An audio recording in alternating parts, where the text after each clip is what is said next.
Bonjour, je suis ravi de vous accueillir dans ce cadre magnifique ici pour faire une vidéo sur la joie, dans un cadre très joyeux. Regardez, je vous montre, en fait j'ai cherché un endroit pour me mettre au soleil, mais il y a tellement de soleil que c'est compliqué, on voit trop d'ombre sur le visage et puis là je vais me mettre à l'ombre et finalement on me verra mieux comme ça. Donc je vais tenir le téléphone avec la main, donc je vais faire une vidéo courte sur la joie. La joie, c'est l'occasion de ce thème de la joie, c'est l'occasion pour nous de nous poser la question de là où nous en sommes dans notre vie par rapport à la joie et puis mieux se connaître également. Parce est-ce qu'on a suffisamment de joie dans notre vie? On pourrait se poser la question parce que c'est un art de vivre dans la joie. Surtout quand on est adulte, on se rend compte, plus on avance dans l'âge, qu'il y a beaucoup de choses à gérer, on est responsable de plein de choses, on doit gérer beaucoup de logistique, tout ça est épuisant. Et on peut se dire, mais qu'est-ce qui me reste comme temps où je peux vraiment vivre de la joie? Et donc c'est un art de vivre autant aussi que c'est aussi important, parce que c'est d'autant plus important que nous sommes dans une période de bascule totalitaire où tout est fait pour nous faire vivre de la peur, de la dépression, du négativisme, du pessimisme. Et donc pour éviter cette manipulation globale, la meilleure façon de résister, c'est de vivre dans la joie, de vibrer dans une haute fréquence, une belle fréquence énergétique qui est celle de la joie, qui va nous permettre de nous protéger contre la peur. Vivre dans la joie, c'est bon pour la santé, mais également c'est bon pour les autres. C'est important aussi de s'entourer de gens qui sont joyeux, c'est super important, ça vous guérit, ça vous fait du bien, c'est enthousiasmant aussi. Alors pour parler de la joie, je propose, pour voir où on en est par rapport à la joie dans nos vies, c'est important de comprendre la joie et de voir d'où elle vient.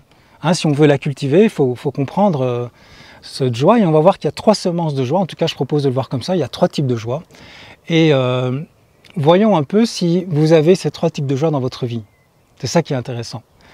Et le premier type de joie, ce sont les joies qui dépendent beaucoup de notre façon de voir les choses, de notre considération sur les événements, comme disait Épictète. C'est comment nous considérons les événements qui va avoir beaucoup d'impact sur la joie qu'on va ressentir dans l'instant présent. Exemple, là c'est la semaine et je me réjouis de passer le week-end à la plage. Je vais aller à la mer avec des amis. Ou ce soir, ou demain soir, peu importe, je vais faire une soirée chez moi et j'invite des amis. Et donc, rien que d'y penser, je suis joyeux. Ou je pense à ce week-end à la mer, je suis joyeux. Alors, il n'est pas encore là, mais le fait d'y penser, ça me met en joie. Je suis très content, je suis de bonne humeur. Tout le monde me dit, mais qu'est-ce qui se passe, t'es de bonne humeur? Je suis de bonne humeur parce que j'ai ça qui arrive, c'est en expectative. J'anticipe déjà. Je vais partir une semaine, là c'est l'été, je vais partir une semaine en Grèce et je suis très joyeux à l'idée de partir en Grèce. Voilà, c'est lié beaucoup au temps, vous voyez, le futur, mais également le passé. Par exemple, je suis en relation avec un homme, avec une femme, depuis quelque temps, ça se passe bien, et quand je pense à lui, à elle, j'ai un sentiment de gratitude. Je me réjouis de le voir, puis je repense au bon moment qu'on a eu, et j'ai de la joie. Vous voyez, la gratitude, c'est une forme de joie. Également, je peux avoir un projet professionnel, j'ai envie de me reconvertir professionnellement, j'ai trouvé un sens à ma vie, je sais ce que je veux faire, et quand je pense à ça, je me réjouis. Je me réjouis de cette formation que je vais faire en septembre, je me réjouis de ça, de ça. Donc j'ai de la joie, qui est bien normale, c'est très chouette de la voir. Mais cette joie, voyons comment est-ce qu'elle est, voyons ses caractéristiques, voyons qu'elle est mentale. Elle est mentale avant tout. Et puis, elle est beaucoup liée à des événements extérieurs, donc elle est conditionnelle. Ça veut dire que si cette formation est annulée, si ce voyage en Grèce est annulé, si cette relation s'arrête, si ce travail que j'ai s'arrête, ou ce voyage, ce week-end, cette fête, clac, la joie elle tombe, et puis même y avoir autre chose comme émotion, plutôt de la tristesse ou de la peur que ça s'arrête. Il suffit d'une pensée, puisque c'est lié à la pensée, cette joie, c'est des joies mentales. Je suis dans une relation ou dans un travail qui me plaît, qui me met en joie, mais si j'ai une pensée qui me dit ah, oui mais peut-être là, je sens que je risque de perdre le travail, comme il m'a regardé ce matin le patron, ou peut-être qu'il va me quitter, peut-être qu'elle va me quitter, et là tout d'un coup c'est plus la joie qui vient, c'est le stress, vous voyez. Donc c'est des joies qui sont bancales car elles sont liées à la pensée, et puis c'est des joies qui sont également impermanentes. Ça veut dire que, c'est pour ça qu'on en profite plus d'ailleurs si on est sage et lucide, c'est qu'on sait que ça dure peu. Par exemple cet été, voilà, c'est l'été maintenant, je vais en profiter, mais après je sais que c'est fini. Ce week-end, voilà, je vais en profiter parce que lundi je travaille, donc je vais profiter de cette joie impermanente. Et plus c'est impermanent, plus normalement je vais en profiter pleinement. J'en suis conscient et c'est précieux pour moi. Et puis ce sont des joies également qu'on ne contrôle pas, c'est impermanent et c'est incontrôlable. Ça veut dire que si tout s'arrête, il y a une crise financière, j'ai plus d'argent, je perds mon travail, je perds la relation, peu importe, ou les autres ne viennent pas à ma soirée, eh bien ça je n'ai aucun contrôle dessus. Alors ensuite, on a les joies de type 2. Et les joies de type 2 sont des joies qui sont beaucoup plus liées à l'instant présent. Les autres étaient plus liées au temps, au futur et au passé. Et les joies de type 2, c'est des joies qui sont liées plus à l'exercice de nos sens dans l'instant présent. Par exemple, je regarde un bon film, je suis bien, je mange un bon repas. Là, je suis finalement à cette fête que j'organise avec mes amis et j'ai de la joie de les voir, c'est génial. J'ai beaucoup de joie parce qu'ils sont là, je m'amuse avec eux, puis je peux danser, etc., etc. Dans ma relation, je suis avec la personne que j'aime, je suis dans la joie.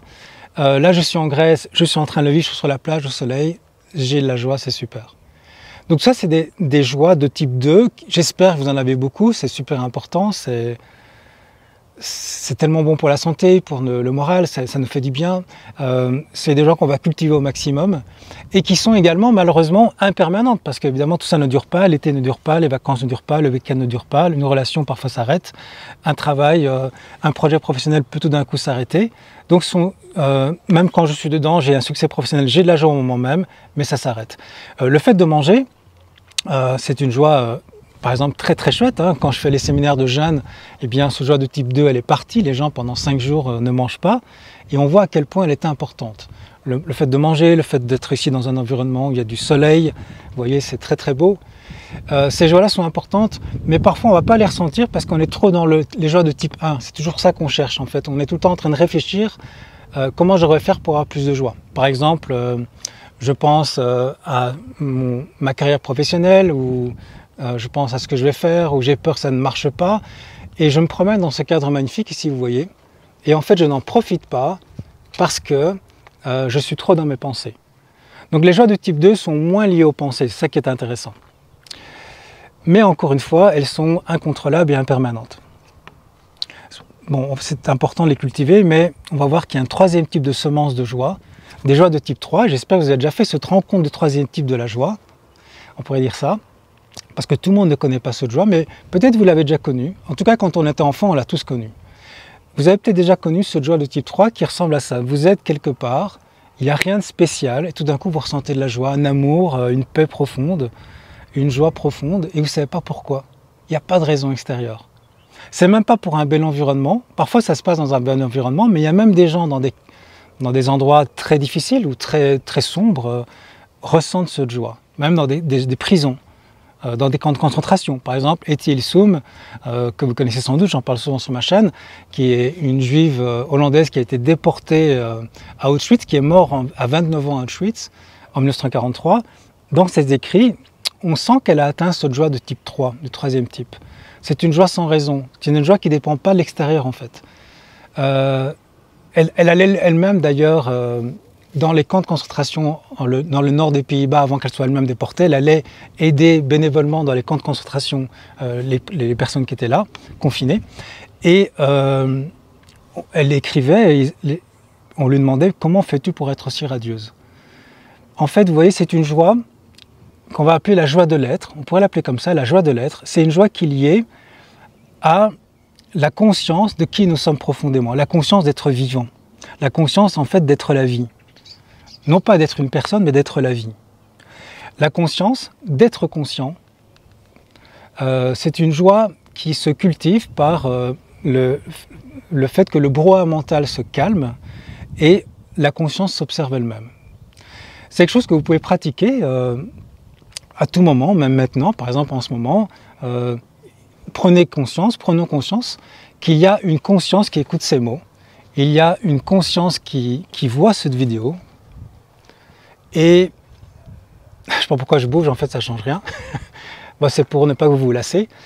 Et on va en conclusion, ce troisième type de joie, pour terminer la vidéo, vous pouvez à tout moment la ressentir. Là maintenant, cette conscience qui écoute ces mots, qui entend cette vidéo, eh bien retournez votre attention sur cette conscience. Et comment est-elle cette conscience? Cette conscience n'est pas liée à une histoire humaine, n'est pas un petit individu séparé qui est prisonnier dans le temps, donc qui va vieillir, qui va mourir. Tout ça peut amener des angoisses, mais cette conscience peut observer tous ces phénomènes mentaux, mais cette conscience, observez-le, est toujours tranquille. C'est ainsi, en tout cas, que témoignent tous les êtres, et ils sont des millions dans l'histoire humaine, dans l'histoire de l'humanité, qui sont éveillés, on appelle ça des éveillés, dans toutes les traditions spirituelles, et actuellement il y en a de plus en plus, des êtres qui s'éveillent à leur vraie nature, cette conscience qui est toujours joyeuse, toujours en paix. C'est ainsi qu'ils témoignent qu'il y a une joie sans raison. une joie sans objet, comme disait Jean Klein. Jean Klein, c'est enseignant spirituel justement de l'Advaita Vedanta, donc une voie non duelle, la non-dualité, qui avait écrit ce livre, La joie sans objet, qui est un livre magnifique qui parle justement de cette joie de troisième type, où la joie ne dépend plus de notre mental, la joie ne dépend plus de ce qui se passe dans le présent. La joie est notre nature profonde. Et je vous invite vraiment à le ressentir. Et pour ce faire, posons-nous la question, mais qui suis-je profondément? Au-delà des histoires, au-delà du nom que je ne suis pas, au-delà de la notion du temps et tout ça, c'est le passé, la mémoire, au-delà de tout ça, il y a une conscience qui observe tout ça, tous ces phénomènes. Et cette conscience, comment est-elle? Je vous invite à observer les caractéristiques de la conscience que vous êtes. Et vous verrez, c'est très étonnant, elle n'est pas de tout ce que vous croyez. Et vous constatez en allant sur ce chemin de l'observation, de l'investigation du soi, que cette conscience, elle est très tranquille, elle est amour, elle est joie permanente. Et donc, cette troisième joie, à la différence des deux premières joies, n'est pas impermanente, elle n'est pas incontrôlable puisqu'il n'y a rien à contrôler puisqu'elle est permanente. Et elle n'est pas mentale, elle ne dépend pas de l'extérieur, elle n'est pas conditionnée. Vous voyez, c'est intéressant donc de pouvoir cultiver les trois types de joie, notamment celle-ci, et ce serait intéressant d'inverser la proportion, qui est plus de joie de ce type-ci, qui devienne le premier type de joie plutôt, et que les autres soient des joies qu'on a en plus, si en plus on les attend mieux, et dans les temps troubles qu'on traverse, c'est d'autant plus intéressant de pouvoir être équanime, de pouvoir, quoi qu'il arrive, se sentir bien, cultiver cette joie intérieure. Alors si ça vous intéresse, pour aller plus loin, je mettrai, voilà, je viens d'y penser, je mettrai un extrait d'un accompagnement que je fais là en ce moment-là, on est en juillet, du 1er juin au 10 juillet, je fais un accompagnement, on est en juin en fait, je fais un accompagnement du 1er juin au 10 juillet sur le lâcher-prise pour justement goûter à cette joie sans objet. Et donc, je vous mettrai un extrait d'un audio que j'ai fait il y a quelques jours, que je trouve qui serait intéressant. Comme ça, vous voyez à quoi ça ressemble cette recherche de notre vraie nature qui permet de cultiver cette joie de troisième type, qui est une joie naturelle qu'on peut à tout moment ressentir et qu'on a tous ressenti quand on était enfant. Alors j'espère que vous le ressentez encore. Et si vous voulez aller plus loin, eh bien, sachez que je fais des accompagnements, des séminaires. J'en fais un à Toulouse bientôt là, mais il est complet. Mais sinon, le prochain, c'est en novembre, au Maroc, dans le désert qui nous invite justement à nous dépouiller de notre vrai, de tout ce que nous ne sommes pas, de toutes les croyances qui amènent de la souffrance sur ce que nous ne sommes pas, pour voir ce que nous sommes vraiment. Et je vous invite à observer cette conscience. Je termine encore avec cette invitation. Observez cette conscience qui n'est pas toutes ces illusions sur le personnage que nous ne sommes pas, en fait, ce sont des illusions. Cette conscience qui est difficilement définissable, comme on dit dans la tradition hindouiste, c'est neti-neti, ça veut dire c'est ni cela ni cela, on ne sait pas ce que c'est. C'est conscient, nous sommes sûrs d'être conscients, mais quand on regarde ce que c'est cette conscience, comment est-ce qu'elle est, au début on ne le sent peut-être pas tout de suite parce qu'il faut un peu d'entraînement, il faut que le mental s'apaise et ne soit plus prédominant, et on verra que cette conscience, elle est joyeuse, et c'est ce que je vous invite à ressentir. Et je vous quitte donc pour ça, pour cette invitation sur une joie de niveau 2. Regardez ce beau paysage qui est très très inspirant. Au plaisir de vous retrouver dans une prochaine vidéo.